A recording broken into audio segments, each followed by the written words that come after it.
Chainsaw man season 2 episode 2 में आप सबका स्वागत है। पिछले एपिसोड में हमने देखा था डेंजी माकीमा के साथ डेट पर जाता है, उसके बाद बहुत सुंदर लड़की से मिलता है।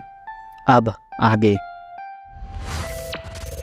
एपिसोड के शुरू में हम आकी को देखते हैं। वो एंजल डेविल के साथ है और एंजल डेविल आइसक्रीम खा रहा है। ये देख के आकी को थोड़ा गुस्सा आ जाता है और वो कहता है अब बहुत हुआ, चलो हमें पेट्रोल पे भी निकलना है।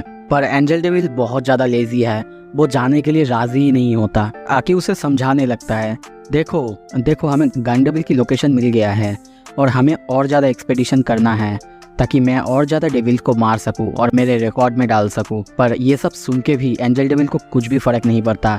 वो कहता है ठीक है कोई बात नहीं, मैं एक आइसक्रीम और खाऊंगा और सोच के तुम्हें बताता हूँ। इस बार आकी को सच में गुस्सा आ जाता है और वो उसके पास जाके कहता है उठ जाओ, नहीं तो मैं हायर अप से बोल दूंगा और तुमको पता है अगर उनको पता चल गया कि तुम अच्छे से काम नहीं कर रहे हो तो वो तुम्हें मार डालेंगे। ये सुन के एंजल डेविल थोड़ा सा सोचता है और फिर कहता है मुझे लगता है कि मैं काम पे जाने से ज़्यादा मरना पसंद करूंगा। ये सुन के आकी उसे बस देखने लगता है। फिर हमें पास्ट की सीन दिखाया जाता है जब एंजल डेविल को आकी के साथ काम करने के लिए कहा गया था। माकीमा आकी को समझाता है वो डिवीजन 4 का कैप्टन किशिबे के बाद का सबसे ज्यादा स्ट्रॉन्गेस्ट एजेंट है, पर वो बहुत ज्यादा लेजी है, इसीलिए उसको काम कराने के लिए तुम्हें थोड़ा सा मैनेज करना होगा। आकी राजी नहीं होता।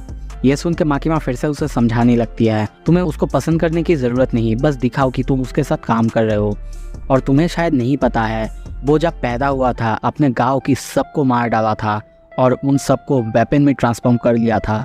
ये सुन के आकी को थोड़ा सा अजीब लगता है और वो कहता है क्या वेपन्स।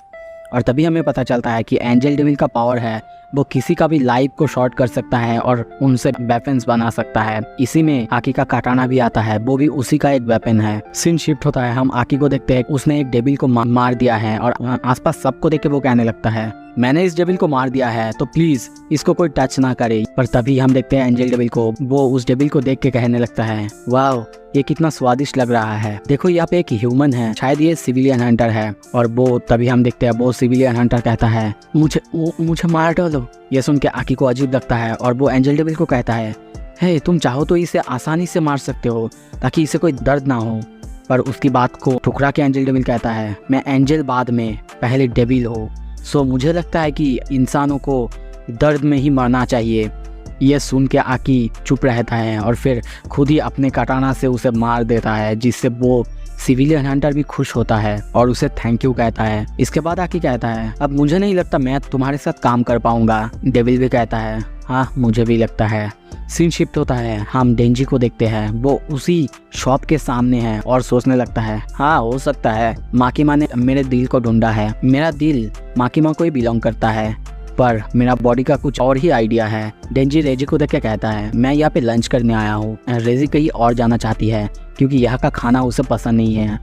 पर डेंजी कहता है नहीं अच्छा है। ये सुन के रेजी के साथ साथ शॉप ओनर भी बहुत ज्यादा चौंक जाता है। रेजी कहती है क्यों ना तुम मेरे टेबल पे आ जाओ, पर डेंजी कहता है नहीं तुम पढ़ रही हो तो पढ़ो, मैं तुम्हें डिस्टर्ब नहीं करूंगा।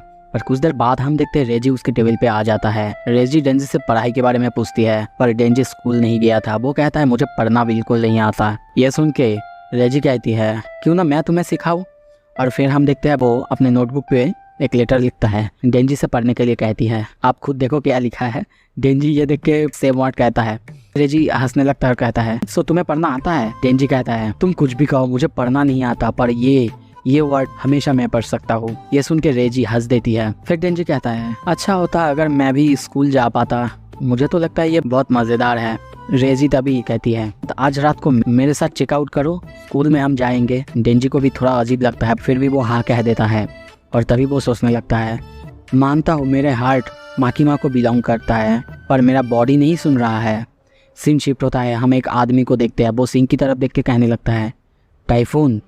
और तभी आवाज़ आता है क्या तुम सारे डेविल्स चेनसॉ की हार्ट के पीछे क्यों पड़े हो। वो सिंह से आवाज़ आता है तुम्हें यह जानने की बिल्कुल ज़रूरत नहीं, तुम्हें जो काम दिया गया वो करने की कोशिश करो, तुम्हें पता है ना हमारे बीच का डील क्या है। वो आदमी ये सुन के कहता है हाँ पता है, जब मैं ये ख़त्म कर दूंगा चेनसॉ का हार्ट ला दूंगा तब तुम्हारी पावर तुम मुझे यूज़ करने दोगे और पूरी ज़िंदगी के लिए दोगे। पर टाइफून उसे वार्न करता है और कहता है थोड़ा सा संभाल के, उसने बहुत सारे डेविल्स को मारा है।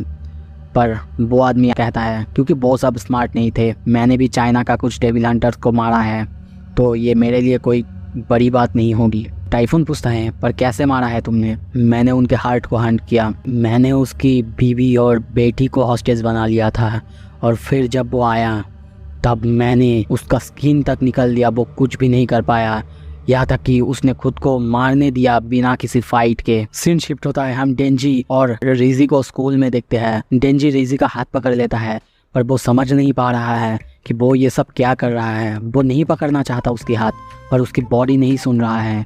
फिर देखते हैं क्लासरूम के अंदर रिजी उसको 1+1 का इक्वेशन सॉल्व करने के लिए कहती है। वो भी कहता है हाँ मुझे पता है, यह है 2। इसके बाद रिजी उसकी थोड़ा सा तारीफ करती है। डेंजी को ये सब अच्छा लग रहा था। तभी रिजी पूछती है क्या तुम सच में कभी स्कूल नहीं गए डेंजी? मतलब क्लास 1 या फिर ग्रेड 1 भी नहीं पढ़े? डेंजी सीधा कहता है बिल्कुल नहीं।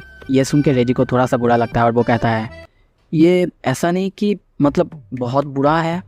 ये सुन के डेंजी कहता है क्या बुरा? हाँ तुम्हारी ज़िंदगी एकदम मेस्ड अप है। मतलब अभी तुम 16 के हो और तुमने थोड़ा सा भी पढ़ाई नहीं की है। तुम अभी 16 के ज़रूर हो पर तुम एकदम एक बच्चे जैसा हो। इस एज में तुम्हें पता है सब कॉलेज जाते हैं, अपनी ज़िंदगी के बारे में सोचने लगते हैं, स्पोर्ट्स लेते हैं, ये सब। तुम तो डेविल्स को मार रहे हो। और क्या तुम्हें लगता है तुम्हारे लिए ये पब्लिक सेफ्टी ये एक अच्छी जगह है? डेंजी कहता है हाँ बिल्कुल, ये बहुत अच्छी जगह है क्योंकि मुझे 3 बार खाना मिलता है और अच्छी जगह अच्छे बेड पे सोने के लिए मिलता है। पर ये सुन के रिजी कहती है पर ये तो बेयर मिनिमम है। मतलब जापान में लिविंग के लिए सबसे कम स्टैंडर्ड का लिविंग है ये। पर ये सब सुन के डेंजी को अच्छा नहीं लग रहा था। और फिर हम देखते हैं सीन शिफ्ट होता है। वो दोनों एक पूल के सामने जाते हैं। पूल का पानी ठंडा है पर डेंजी कहता है मुझे स्विम करना नहीं आता। रिजी कहता है तो फिर कोई बात नहीं, मैं तुम्हें सिखा दूंगा।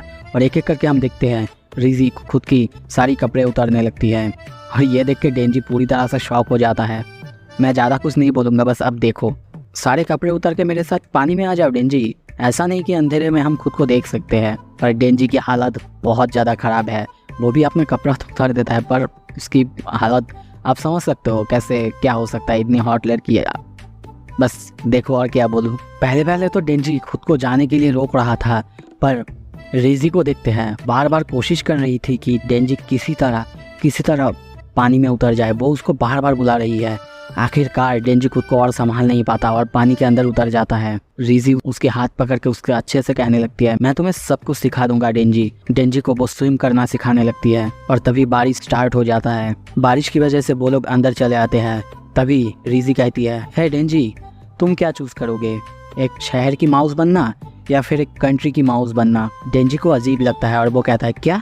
एंजल डेविल को देखते हैं। वो भी उसी के साथ कंटिन्यूएशन में कहने लगती है ये एक फेबल है जिसमें कहा जाता है जो कंट्री की माउस है वो सेफ्टी के साथ जी पाता है पर उसे अच्छा खाना नहीं मिलता, डिलीशियस फूड नहीं मिलता। जो शहर का माउस होता है उसे अच्छा खाना तो मिलता है पर वो हमेशा एक हाई रिस्क में रहता है कि कभी उसे कोई इंसान मार दे या फिर कोई भी कैट मार दे। और एंजल कंटिन्यू करता है और कहता है मैं एक कंट्री माउस बनना पसंद करूँगा पर माँ की माँ ने मुझे यहाँ पे बंद करके एक सिटी माउस की तरह रखा है। मेरी जो दिल है ये हमेशा कंट्री माउस ही बना रहना चाहता है।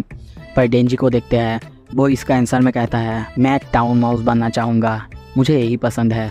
पर ये सुन के रिजी को थोड़ा अजीब लगता है। वो कहने लगती है पर कंट्री माउस तो अच्छा है ना, वो उसका ज़िंदगी अच्छा है, वो शांति से जी पाता है, उसे मरने का भी कोई डर नहीं है। पर डेंजी कहता है पर सिटी में बहुत ज़्यादा मज़ा आता है, अच्छे फूड्स भी मिलते हैं। पर रिजी कहती है क्या तुम सिर्फ खाना और मज़े के बारे में ही सोचते हो? डेंजी डायरेक्ट हाँ कहता है। ये सुन के रिजी कहती है तो फिर तुम मेरे साथ कल एक जगह पे जाना चाहोगे, वहाँ पे एक बहुत अच्छी फेस्टिवल है और वहाँ बहुत अच्छा खाना भी मिलेगा। डेंजी हाँ कह देता है।